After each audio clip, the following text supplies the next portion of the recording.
जय गुरुदेव। परात्पर सद्गुरु नित्यानंद महाराज,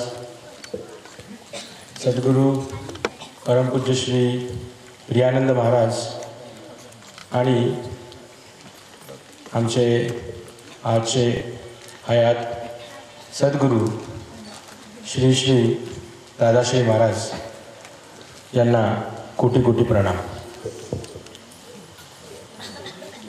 13 तारखेला जेव्हा सद्गुरूंचं देहावसन झालं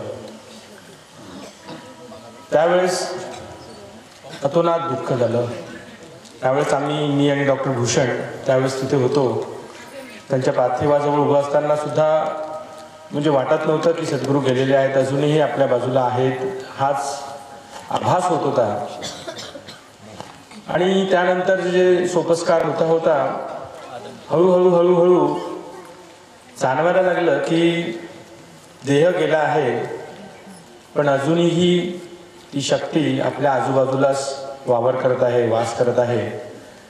आणि जेव्हा या परिसरामध्ये ते पहिले 3 दिवस आम्ही घालवले आणि जसा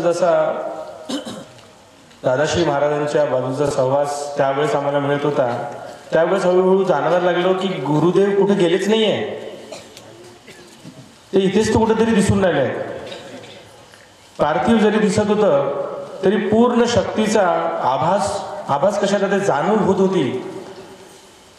आणि जेव्हा आम्ही समाधीच्या वेळेस जेव्हा खाली त्या गड्ड्यामध्ये आम्ही खाली गेलेलो होतो त्यावेळेस आतमधला प्रत्येक जण म्हणजे मी तरी जाणवत होतो की मी पूर्ण हालत होतो, गदागद हालत होतो। आणि हालता मला एकदम जोरदार आवाज आला आणि वर बघितलं तर दादाश्री महाराजांचा खूप जोरात आवाज होता। असं वाटलं की ती एनर्जी, ती पूर्ण शक्ती आतमध्ये गेलेली आहे। आणि त्यानंतर त्यांचा जो आक्रोश आणि त्यानंतर तर त्यांची जी परिस्थिती बघितलं तेव्हाच लक्षात आलं की हा पूर्णपणे परिवर्तन झालेलं आहे।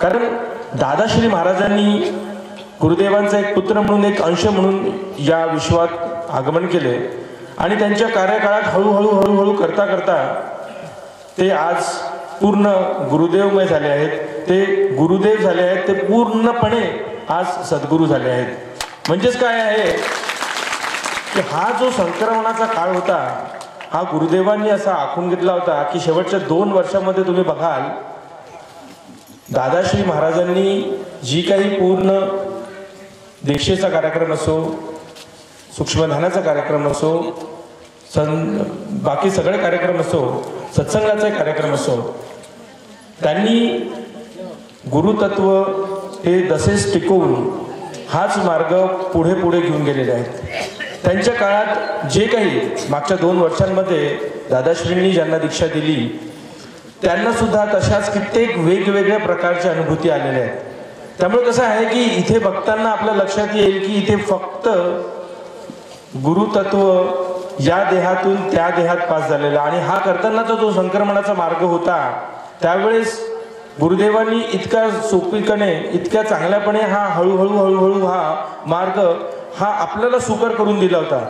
कदाचित पटकन झालं असतं तर कदाचित कित्येक साधकांना ते मान्य नसतं झालं कदाचित की हे सद्गुरू आणि हे सद्गुरू हे दोन्ही सद्गुरू एकच आहेत का।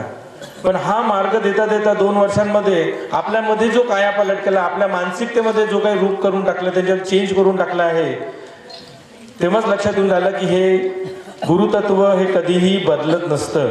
हे फक्त या देहातून त्या देहात गेलेलं आहे, मात्र गुरुतत्व तेच आहे।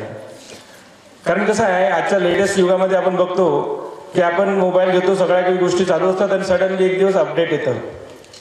अपडेट म्हणजे काय असतं, ते वर्षन तेच असतं, तो गाभा तोच असतो, आत्मा तोच असतो, त्याचं नवीन वर्षन अत्याधुनिक केलेलं, थोडंसं अजून चांगलं झालेलं म्हणजेच अपडेट वर्षन असतं। सद्गुरू आज जरी बदलले आहेत, हे काय आहे, गाभा तोच आहे, आत्मा तोच आहे, सोल तोच आहे, फक्त हे अपडेटेड वर्षन आहे।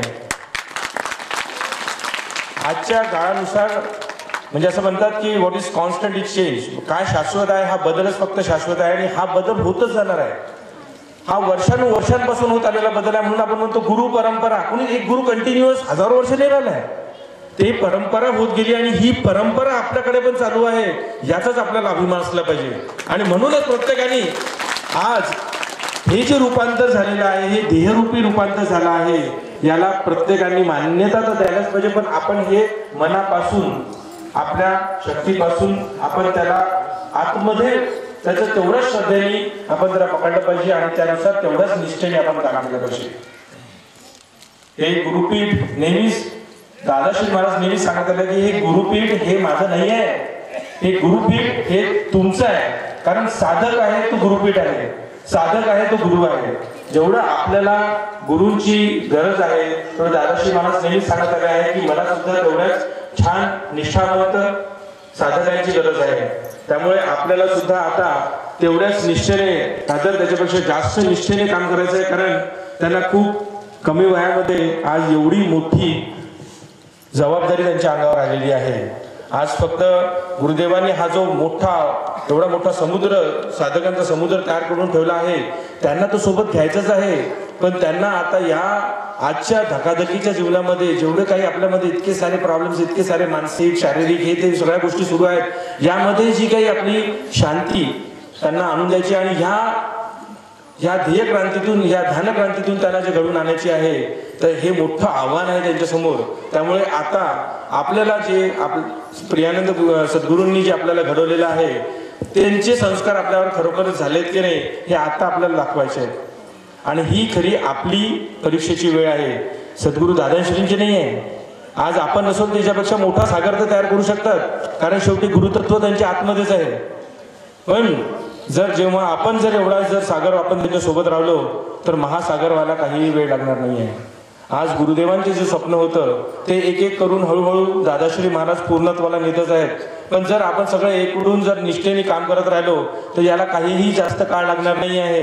आणि या निमगाव क्षेत्राचं एक मोठं तीर्थक्षेत्र व्हायला काहीही वेळ लागणार नाही. त्यामुळे माझ्या सर्व साधकांना हेच म्हणणं आहे की आज जसं मॅडमनी सांगितलं की उत्तराधिकारी झाले, आज खरं पाहिलं तर गुरुदेवांनी त्यांना काही वर्षांपूर्वीच उत्तराधिकारी दिलं होतं. म्हणूनच त्यांच्याकडून आज ध्यान साधनेचे प्रोग्राम होते, सूक्ष्मध्यान त्यांच्या मार्फतच होत होतं. आज फक्त झालं आहे की आज त्यांनी स्थान ग्रहण केलेलं आहे. आणि स्थान ग्रहण झालं म्हणजे हे राज्याभिषेक झालेलं आहे. जसं गुरुदेवांचं राजाचं राज्याभिषेक होत असतं, तसाच हा गुरुपदाचा हा राज्याभिषेक झालेला आहे. पण उत्तराधिकारी हे पहिलेपासूनच सद्गुरूंनीच ठरवून दिलेले होतं आणि ते आपोआपच त्या परंपरेने त्यांना आलेलं आहे आणि पुढेही परंपरेनेच ते जाणार आहे. त्यामुळे डोक्यामध्ये दुसरा कोणताही विचार न करता निष्ठेने आपण जर सद्गुरूंच्या, दादाश्री महाराजांच्या मागे लागले तर नक्कीच नित्यानंद महाराजांच्या आणि प्रियानंद महाराजांच्या आशीर्वादाने दादाश्री महाराज आपल्या सर्वांच्या आयुष्याचं सोनं तर करतीलच आणि हे निमगाव क्षेत्र मोठं एक तीर्थक्षेत्र करतील याची मला बिलकुल खात्री आहे. जय गुरुदेव.